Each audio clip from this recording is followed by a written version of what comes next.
All right, ladies and gentlemen, we're here with the lady of the hour, Brooke Henderson, Canada's own Brooke Henderson. 6 LPGA wins, including earlier this year in Hawaii at the 2018 Lotte Championship presented by Hershey.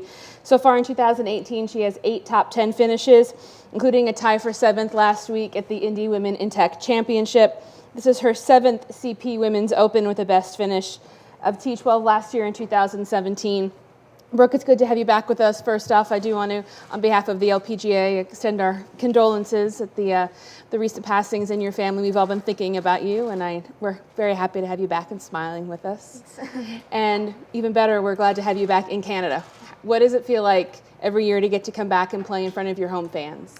It's amazing. 7th Canadian Women's Open, that's unreal. Every time it just keeps getting better for me. Better finishes, better crowds, better fans, and it's really amazing.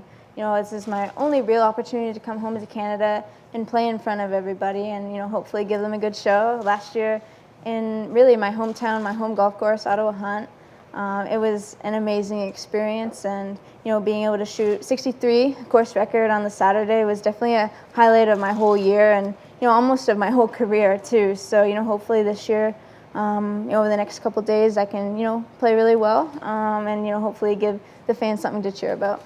Earlier today, we had a question for Aria, what it's like playing with you while you're here and seeing all these crowds. For those of us who will never experience anything like that, what's it like to stand there on the first tee and know that everyone there is there to watch you and to support you?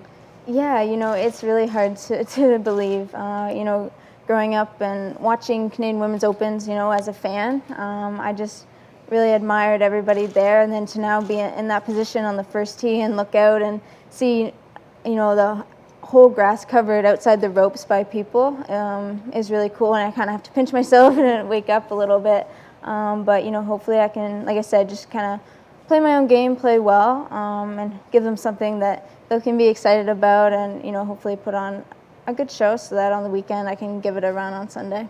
You come in on a streak of, I think, 3 straight top 11 finishes, playing well, top 10 last week in Indianapolis. How do you feel now as you head out onto Wascana tomorrow? Yeah, I definitely have had a good summer. It's been a little bit up and down, on and off the course. But overall, I feel like my game is in a really strong and good position. Being so close in Ohio and then going to the British and having my best finish of T11, moving on to last week. Shooting -9 on Sunday, that was a lot of fun. Made a lot of putts, and it was cool to, make a lot of birdies and kind of get that feeling back again. And so coming into here, I'm really looking forward to it. And, I was here 2 months ago for Media Day, and to come back and all the grandstands up and everything really looks amazing. So I'm really looking forward to it. Great. We'll open it up for questions. Raise your hand, we'll bring a microphone. We'll start over here with Bob. Brooke, compared to other weeks, what is this week like? Not necessarily when you're on playing, but all the other stuff you have to do. Have you learned to accept it? I know lots of players before you, whether it be Mike Weir or Laurie Kane, have said that it really takes a long time to kind of learn how to handle this week. Yeah, for sure. And I think coming here as a 14-year-old, I kind of learned that pretty early. And, over the last 6 years, I've kind of learned to say no sometimes and, really kind of take care of myself and get the proper rest and proper practice so that I can play as best I can and still try to give, a lot of attention to the media and a lot of attention to the fans, because that's really why we play, is for them. So, just trying to find that balance, which I think I've done really well, especially over the last, 3 or 4 years. And I think coming into this week, I'm well rested, and I feel like my game's in a good spot, so I can definitely give, a little bit more attention off the course as well. Next for Brooke. I'm going to go right behind you in the blue shirt. Brooke, as one of the tournament or the CP ambassadors, there's a lot of stuff happening for the CP Has Heart. Could you talk a little bit about some of the charitable stuff that's happening this week? Absolutely. I'm very proud to be a CP ambassador, and the work that they have done for the communities as the tournament has moved across the country is really unbelievable. It's amazing to be a part of. Even though I'm a very small part of that, it's a really proud moment for me to, see that check at the end of the week and see the money and see the lives that they're helping to not only save but, help make better. Ben this week, he's adorable. Xander last year, getting to know them and kind of their stories and seeing how CP Has Heart has done so much work to, continue to help kids like that is really cool.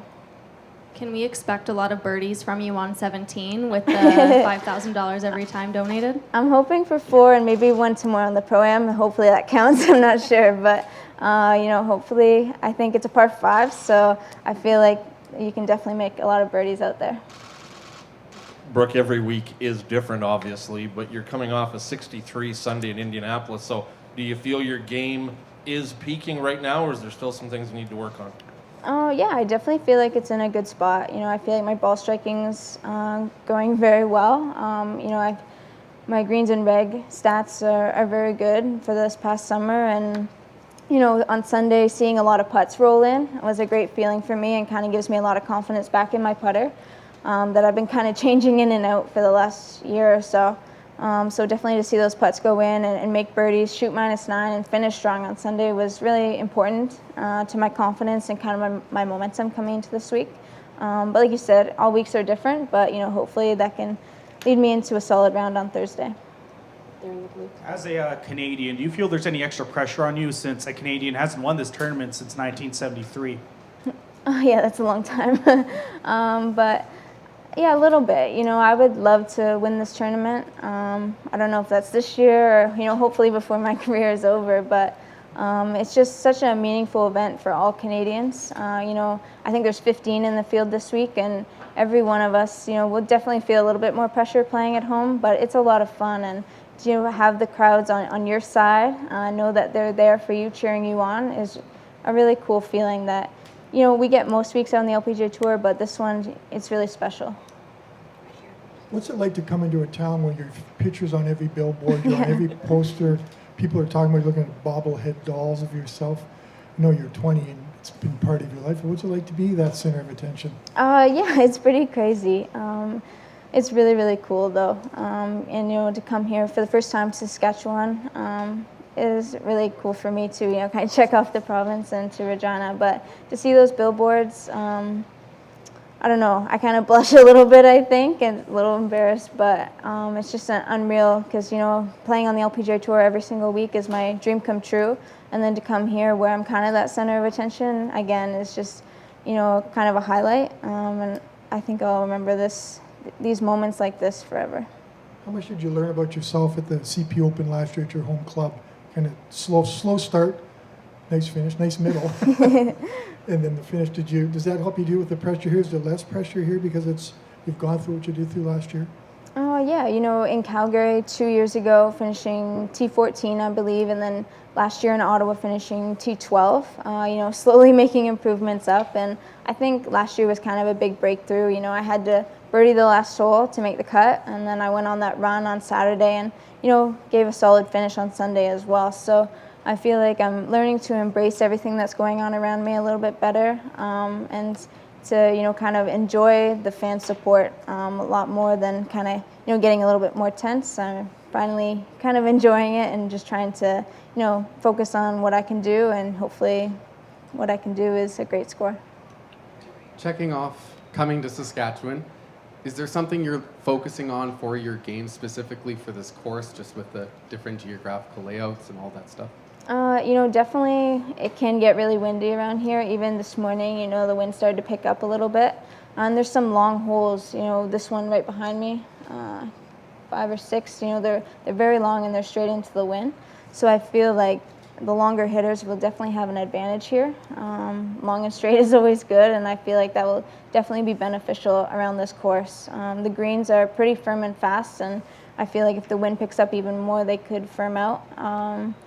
And so, you really have to play smart, place yourself around this golf course. But I think there are a lot of birdie opportunities, but you're going to have to stay patient when things don't go, quite your way. Hi, Brooke. Can you just comment on the state and condition of the golf course? I know that Saskatchewan had to deal with a harsh winter this year, and what facet of your game is going to need to be the most important for you to have success this week? Oh, yeah, absolutely. Coming here for Media Day to now, it's amazing, how much hard work has been put into this golf course and making it better. And, I'm really impressed with the condition of the course right now. The greens are firm and fast, as I said, so I feel like short game is going to be really important. But with that wind, as I was mentioning, you're going to have to hit it long to even reach some of these par 4s and 2s. So I feel like it's really going to test all abilities and all different parts of your game. But, I'm excited for the challenge, and I kind of hope the wind picks up. Hey, Brooke. You mentioned that your putting has presented some challenges over the last year. What do you do to try and get on the right side of things? Do you bring specialists in? Do you work exclusively with your dad? Can you just tell us about how you're able to conquer that? Yeah, for sure. Putting, short game has always been something that I've continued to work on a little bit more than ball striking, since I was like 10 almost. Ball striking has always been the better part of my game, but, I feel with the putting, I've worked with my dad and my sister a lot, and I feel it's in a really good place right now, at least the last few weeks. And, golf is sort of weird, and short game is really weird. You can putt great one day and then putt terrible the next. It's just all about energy and staying positive and, kind of believing that you can make everything. And I feel like I'm getting closer to that spot, so I'm excited. Brooke, it's been mentally tough for you with what's happened off the course this year. How have you managed to balance that? Because it doesn't seem like that's affecting your game. Does that just show how mentally tough you are right now? Yeah, there's definitely been a lot of challenges on and off, and it's been a really crazy and weird and kind of tough summer for sure. But I feel like once I get inside the ropes, I can kind of let that go and know that my two grandpas that did pass away, they're always cheering me on and looking on from heaven. So that, kind of gives me that little bit extra boost. And, maybe they kicked the ball into the fairway or something. I'm not sure. But, yeah, I feel like I've been able to handle it very well so far. And hopefully I can just, continue to finish this year out really strong. And then, kind of look forward to a well-deserved break, after the season's over. How would you describe Brooks Brigade? What are they like? It's awesome. Golf Town started that last summer in Ottawa. And to have all those little kids, wearing my name on the back of their shirts and, just to have their support out there, Sea of Red is really cool. Also, I noticed there's some adults too, though. Yeah, that's right. Adults and kids, yeah. Alana Sharp is wearing the Humboldt Broncos bag. Brady was wearing the ribbons. Does that have something to mean to you? Would it happen in the same province that what happened to the Humboldt Broncos? Yeah, that's amazing. Elena was telling me about it earlier this summer that they were going to get that bag, and I saw it, I guess this morning, and it's really cool. And it's such a great idea that Sarah and Elena both had, and Sarah, earlier in the year in Hawaii, recommended soon after the accident had happened that all the Canadians in the field, wear the green and yellow ribbons, and so they have been so supportive, and I think Humboldt has been in our thoughts and prayers throughout the whole year, every Canadian, and just like this week as well, I think we're always thinking about them. I think it was really cool for me to be able to dedicate my win in Hawaii to them, the survivors and those that have passed, and I feel like that was a really cool moment for me that I was able to, win that week for them. You're also about the same age as most of those people too, so you've been probably through a lot of some of the similar bus trips and all those kind of things. Yeah, absolutely. And growing up playing hockey, I know how close the team can get, and some of your close friends, seeing them go through that would have been terrible. It's very tragic, and I'm really sorry that they all had to, go through that. Thank you. Anything further for Brooke? Right next to you. Just one other thing. You've won so many tournaments. You've had so much success. And you're just 20, and you won before you were even 18. How did it happen so fast? Good question. I don't know. I think growing up following my older sister, I was always trying to beat her or be as good as her. She was always a lot taller, a lot stronger, so I tried to hit the ball, outdrive her, which, didn't happen for a long time, but I think that's kind of why I have that unique swing, because I was just trying to use every ounce of my body to get the ball out there, and I feel like she really pushed me to be better at a younger age, and then, being with Canada's national team from when I was 14, being able to win a pro event that year to get an invite into this event, it really taught me a lot and kind of, gave me that little bit extra push to continue to work really hard. And, I'm not saying that it's just because I worked really hard that I got here. I have had a lot of fortunate breaks, and somebody's been looking after me for sure. But I'm just really grateful to be in this position, and hopefully can continue to improve over the next few years. We'll wrap things up right here. Brooke, obviously the ultimate goal would be to win this tournament this week, but the trophy aside, what would a win look like here for you? It would be amazing. You know, to win at home in Canada is definitely a dream for me, and I feel like it is a realistic dream, a big goal, but I think it'll be very difficult to achieve. But you know, hopefully before my career is over, I will hoist that trophy. It's kind of like the sixth major for me out on the LPGA Tour. It's very meaningful and very important to me, especially being a CP ambassador and playing here in my home country. So, you know, I'm just excited to tee it up on Thursday, hopefully get a solid round, get off to a fast start, you know, make the cut, and hopefully make a climb on the weekend. We wish you nothing but the best. I hope you get to sign a lot of bobbleheads this week. Thank you. Brooke.